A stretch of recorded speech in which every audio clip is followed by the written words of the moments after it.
スカット、報酬500万円踏み倒されたので訴えた結果、フリーランスに報酬なんて払わねえよ。証拠完璧で950万円いただきました。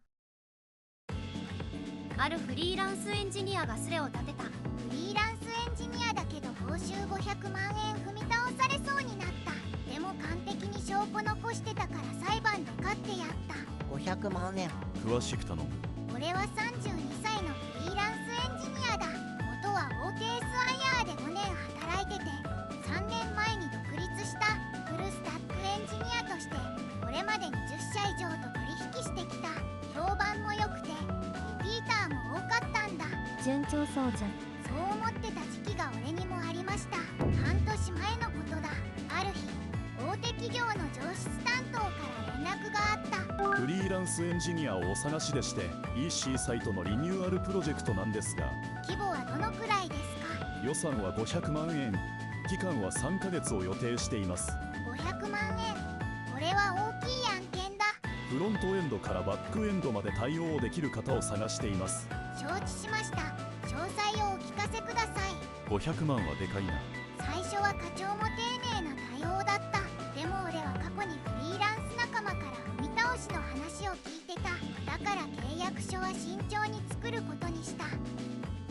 業務委託契約書を詳細に作成した。使用書、納品物の定義、支払い条件を明確に記載、研修方法、受領書の取り交わしも条項に入れた。印鑑証明も取得して契約書の信頼性を高めた。そこまで慎重にしなくても大丈夫ですよ。うちは大企業ですからちゃんと払いますよ。念のためです。お互いのためにも明確にしておきたいので。まあそういうことなら分かりました。この慎重さが後で生きるのか。こうして業務委託契約書を締結した。印鑑証明付きの完璧な契約書だ。キックオフミーティングを実施した。よろしくお願いします。こちらこそよろしくお願いします。要件定義から始めて設計、実装と順調に進んだ。深夜まで作業して休日も返上した。500万円の案件だ。絶対に成功させる。習字報告のたびに課長から高評価をもらった。順調ですね。期待以上の進捗です。 UI も綺麗だしさすがプロですね。ありがとうございます。スラックでも高評価のメッセージが来た。今日の実装も素晴らしかったです。よし、このまま頑張ろう。順調そうじゃん。プロジェクト2ヶ月目、中間報告会を実施した。デモを実施して機能を見てもらった。素晴らしい出来ですね。これなら予定通りリリースできそうだな。期待以上です。このまま進めてください。ありがとうございます。議事録に承認サインをもらった。よし、これで安心だ。順風満帆だな。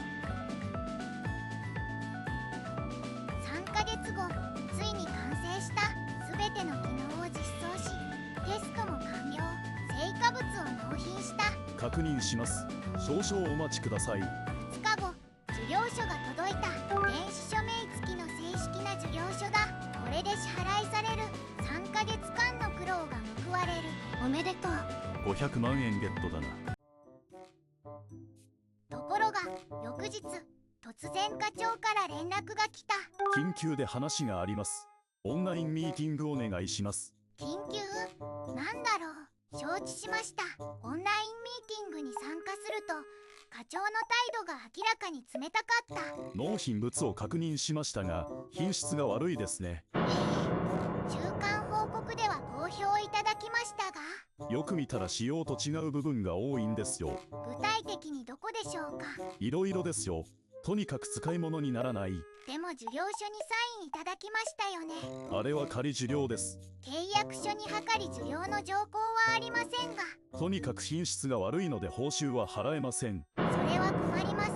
3ヶ月間必死に作業したんです。知りませんよ。あなたの技術力不足です。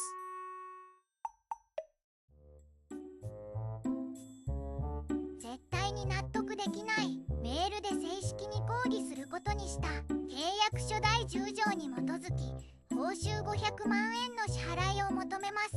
受領書にも電子署名をいただいています。課長から返信が来た。その内容は信じられないものだった。お前のような素人に頼んだのが間違いだった。品質基準に達していない。報酬は1円も払わない。ふざけるな。それならば弁護士に相談しますとメールした。すぐに返信が来た。訴えるなら訴えれば弁護士費用で破産するぞ。大企業相手に個人が勝てると思うな。訴訟になれば時間も金もかかる。その間他の仕事もできなくなるぞ。完全に脅迫だった。でもまだ続きがあった。あと今後お前を使う企業はないと思え。俺には業界に顔が広いからな。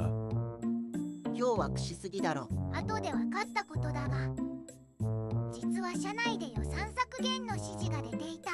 外注費500万円を浮かせろ。了解しました。なんとかします。フリーランスなんて使い捨てだ。適当に7癖つけて支払い拒否すればいい。どうせ泣き寝入りするでしょう。俺は3ヶ月間この案件に専念していた。他の仕事は断っていたから収入がない。生活費が底をつき始めた。家賃も払えなくなりそうだ。貯金を切り崩す日々。このままでは本当に破産してしまう。かわいそう。同業のフリーランスに相談してみた。ああ、フリーランスあるあるだよ。俺も昔100万円踏み倒されたことある。どうしたんですか？泣き寝入りしたよ。大企業相手じゃ勝てないって。弁護士費用も高いし時間もかかる。訴訟中は仕事もできなくなるしな。諦めて次の仕事探した方がいいよ。でも3ヶ月間必死に働いたんです。納得できません。気持ちはわかるけど現実は厳しいよ。その夜眠れなかった。このまま諦めるのか。3ヶ月間の努力は水の泡なのか。その時ふと思い出した。待てよ、俺は完璧に証拠を残してある。印鑑証明付きの契約書、すべてのメールとスラックの記録、中間報告の議事録、電子署名付きの受領書。これだけ揃っていれば戦える。知り合いに弁護士がいたはずだ。明日連絡してみよう。翌日弁護士事務所に向かった。知り合いの弁護士はフリーランス案件に詳しい人だった。久しぶりだね。座ってください。よろしくお願いします。まず経緯を詳しく聞かせてください。はい、500万円の案件を受注して一連の経緯を説明した。なるほど、悪質ですね。で、証拠はありますか？すべて持ってきました。まず業務委託契約書です。これは印鑑証明付きですね。使用書、納品物の定義、支払い条件も明確です。これだけですでに強力な証拠ですよ。次にすべてのメールとスラックの記録です。プロジェクト開始から納品までのすべてのやり取りを PDF 化しました。すごい、200ページ以上ある。素晴らしい。期待以上と高評価が並んでますね。そして中間報告会の議事録です。課長と部長の承認サイン付きです。完璧ですね。最も重要なのがこれです。納品物の受領書です。電子署名付きです。これは電子署名は改ざん不可能です。これで仮受領という主張は完全に崩せます。他にも使用書との完全一致を証明する技術資料、タイムトラッキングツールの作業記録もあります。480時間の作業を証明できます。これは完璧すぎる証拠ですね。正直私が見た中で最も強固な証拠です。本当ですか？ 100% 勝てます。断言します。契約書、事業書、高評価の記録、すべて揃っています。相手は悪質な報酬踏み倒しです。報酬500万円はもちろん支援損害金と慰謝料も取れますよ。慰謝料も。脅迫メールの証拠もありますからね。精神的苦痛への慰謝料請求が可能です。まず内容証明郵便で請求しましょう。報酬500万円、支援損害金、慰謝料を請求します。それでも無視するなら訴訟を提起します。お願いします。費用は成功報酬でいいですよ。勝訴確実ですから。良い弁護士だ。弁護士がない要証明郵便を送付した。請求額は報酬500万円、遅延損害金50万円、慰謝料200万円、合計750万円だ。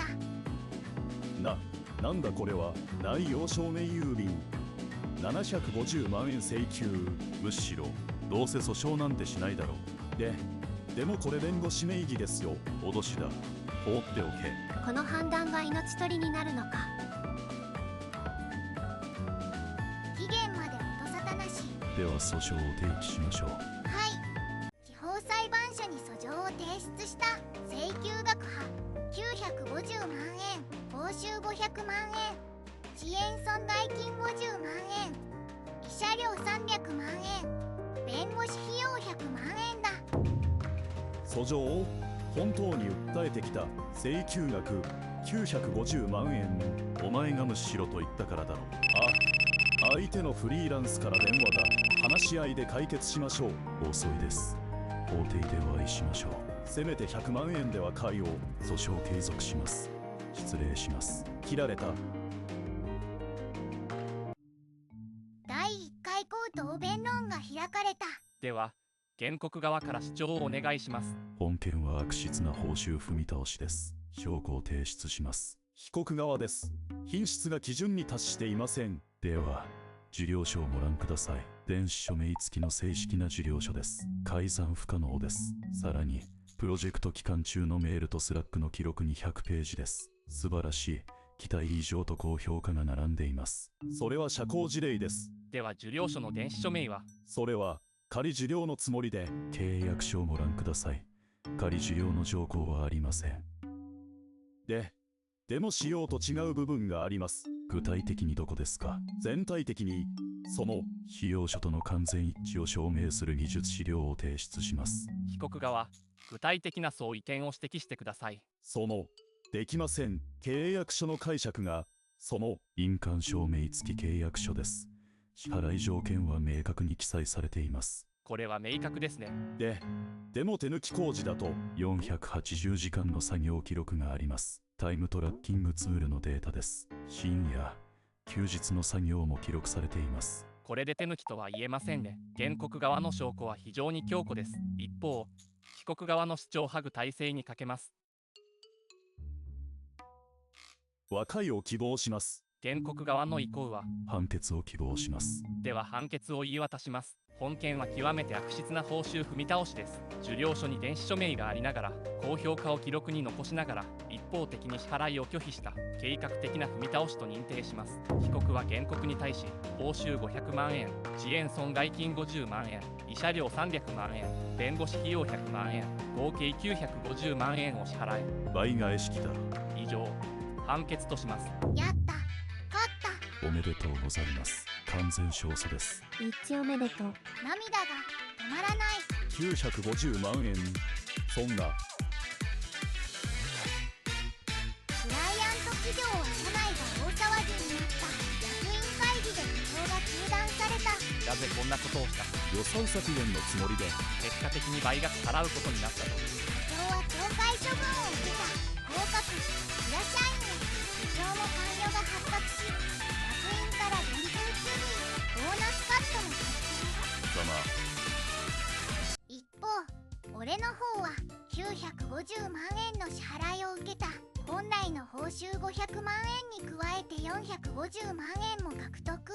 さらに評判が広まった。悪質クライアントに勝ったフリーランスとして話題に。新規案件が殺到するようになった。単価も 1.5 倍に上がった。ある日、出版社から連絡が来た。あなたの経験を本にしませんか？フリーランスを守る契約術というタイトルで。ぜひお願いします。本が出版され、フリーランス界で話題になった。セミナー講師の依頼も来るようになった。すげえ。今思えば証拠と契約書の大切さを痛感した。フリーランスでも戦える。泣き寝入りする必要はない。正しい準備をすれば大企業にも勝てる。最後まで読んでくれてありがとう。